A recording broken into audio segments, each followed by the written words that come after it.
আপনি কি জানেন ৫ ওয়াক্ত নামাজ ছেড়ে দিলে আমাদের জীবনে কি ভয়ানক পরিণতি নেমে আসে?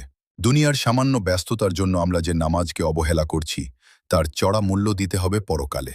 রাসূলুল্লাহ সাল্লাল্লাহু আলাইহি ওয়াসাল্লাম বলেছেন, কিয়ামতের দিন হাসরের ময়দানে মানুষের আমলগুলোর মধ্যে সবার আগে নামাজের হিসাব নেওয়া হবে।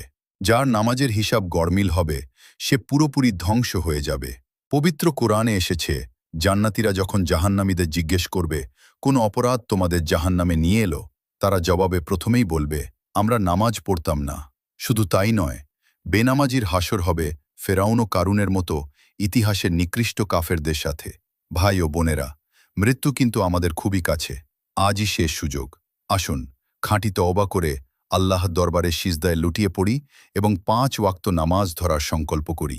মহান আল্লাহ আমাদের সবাইকে হেদায়েত দিন। আমিন। আরও সুন্দর সুন্দর ভিডিও পেতে আমাকে ফলো দিয়ে রাখুন।